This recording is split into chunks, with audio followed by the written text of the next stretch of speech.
I'm your host, Rae Irelan, and you are listening to the Soul Aligned podcast, where we help high achieving leaders and driven visionaries do what you love and live your purpose today. So, today we're going to be talking about living your passions, and we'll be sharing some personal growth strategies along the way. So, I have 9 strategies that are just so key. So, number 1 is to never stop learning. This is all about your ego when it comes in and it says, you know what, you're good, like you don't need to keep learning, you should just start executing or showing or whatever the voice is in your head. But it is so important to actually always have that mindset and that frame of being a student, of being a learner, and that will help you continue to grow and continue to evolve. A story that I want to share is I went to college for dance. I danced my whole life since I was like 2 years old. And really after college, I went to this really high-end private conservatory, and afterwards I was completely broke. And you know how I felt when I went into a dance class and I didn't have a job and someone said, okay, that's gonna be $20? I was like so angry. And so I really took on this mindset of like, I should have a job, I shouldn't have to pay for dance classes, I've already put my part in. And you know what, it really actually pulled me back. It stopped me from continuing to grow, continuing to be my fullest self in my expression as a dancer. And of course, I didn't realize that until, a few years down the line. But sometimes these things can catch us when we already feel like we're an ego. So at this point, whenever I find myself kind of coming up against that, this happens with leaders and visionaries, because you're like, I have a vision, I have to make this happen, like put the rest behind. Just keep asking yourself, how can I learn more? How can I grow more? Number 2 is to really take time to find out what you're passionate about. If you want to float in life, then this definitely is not for you. If you want to get serious about having like a kick-ass fun, extraordinary life, then you have to invest the time, money, and energy to learn and find those passions, and just do it by trying some stuff out. Number 3 is all around being open to what the universe is showing you. So take note of the possibilities, the opportunities that are coming your way. If you don't feel like you have many opportunities, because sometimes that can come up, then I actually want you to start counting your blessings, and I want you to get into that gratitude mindset, because this is how the universe will respond to you. If you begin to be grateful for all that you have, the universe will respond in wanting to give you more. If you're looking around and you're like, what opportunities, what possibilities? I have none. It's like telling the universe, like, okay, keep giving me none. I'm fine with what I have. And so I know you're listening to this podcast because you are not fine with what you have. You see something better, and you know that you deserve more, and you also know that the world deserves more, because when you step into living your passions and really creating change from those passions, bringing that into service in the world, then the world gets to shift with you, and that's what we're all about. So number 4 is to commit to living this extraordinary life. Do things that most others won't. So take that risk, be the leader, take that courageous, inspired action. If you want to write a book, if you want to go travel around the world, if you want to start your own business, whatever that is, do it. Just go for it. Commit to being extraordinary, and know that you will have to make some different decisions than probably other people in your life have made or are making, right? You're going to have to do things differently. You're going to have to start thinking differently. Be open to what that looks like, and be open to the inspiration coming into your life, from your passions, from the people, the environments that you're in. Allow that inspired essence to fuel you in committing to just totally living that out. Number 5 is to take responsibility for yourself. If you want to be the creator of your life, then you have to take responsibility that you have always been the creator of your life and that you actually created everything that came before this point. This can be really hard, and I do see people skipping this step and wanting to just create from where they're at without actually taking the responsibility for what they have already created in their life up to this point.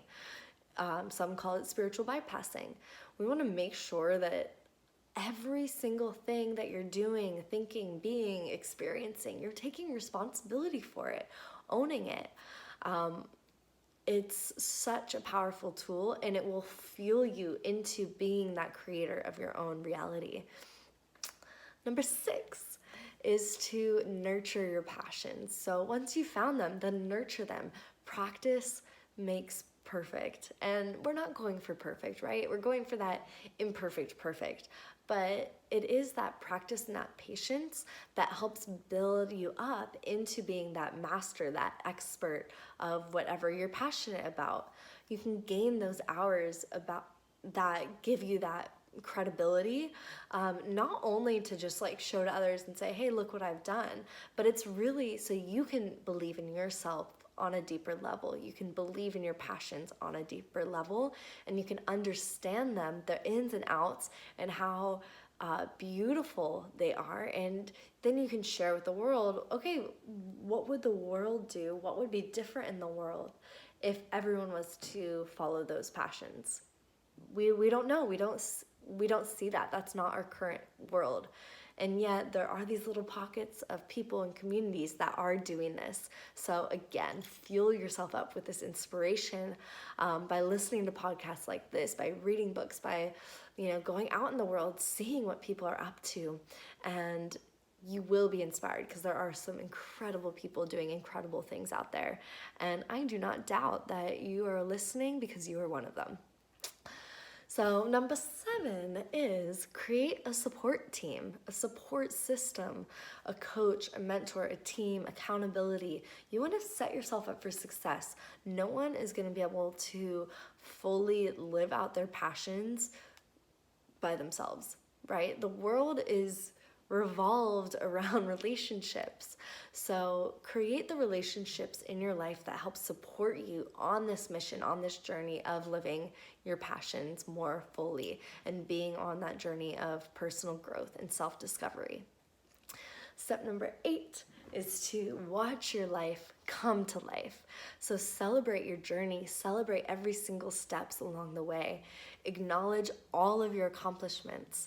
This is something that my clients get so annoyed with by me and then also love me for it, because I ask them all the time, what are you celebrating? What are we excited about? What are you bragging about? Tell me, because that will begin to fuel you. So often we have grown up in this space where we're not supposed to brag. We're not supposed to be overconfident. We're not supposed to love ourselves. We're not supposed to love what we're doing. And so when you do start that, you can actually feel this dissonance from the rest of society. And you can feel like an outcast. You can feel like you're going to be, torn away from maybe people that you love, environments that you love. And yet, know that this is all part of your process of being the best you. Again, if we go back to step 7, which is create a support system, you want to make sure those people that are on your team, especially the ones closest to you, are really supporting you in your greatness. And, sometimes we have extra people that aren't supporting that, and that's fine. They're on their own path, but make sure not to get too caught up into what they're believing. What are you believing? What are you going after? So as you kind of adjust your relationships and environment to be supportive and uplifting and inspiring, then just acknowledge that. Acknowledge the steps of awareness. Acknowledge every single step I went through in this video. And again, it ties you back into that space of gratitude. And so that way the universe starts saying, okay, she's liking this. We're going to give her more. She's getting excited about this. Wow, she's fueling her life. She's lighting herself up, and she's lighting others in her life because of what's been created, what's been shifting. So let's give her more. And that's the space that you want to be in. You want to be in this conversation with the universe. And then step number 9 is kind of similar along those paths, but just love yourself. Take the time to love yourself in every single way. Take the time to love every single freckle, every single lump that feels like it's out of place, right? I want to put this lump here and this lump there. You know what? Just love it for what it is. That acceptance, that acknowledgement is so, so powerful and will take you beyond every, will take you so far that every single step will be so much easier, and you'll be able to move through it with that ease and grace that I know you're looking for while being on a personal development journey. Personal development can feel like you're being thrown off of a building. It can feel crazy and terrifying, and all of your fears come up. And yet, does it have to? There's certain ways and certain systems and certain, people that you can actually put into place to help you ease that journey. And so that is my intention with giving you these steps, is to allow yourself to emerge, to connect with your passions on a deeper level, so that you can go out there and be that light that you were born to be, so that you can share your message, share your passion with the world, and actually see it shift. I cannot wait. That's what I'm so excited about. I want to see what you're creating. Please, please, please get into gear, get into action, connect with your passions, and you will be so excited you did. So thank you so much for checking out this video. Please subscribe and ring the bell if you haven't yet, and I'll see you on the next video. Bye, everyone.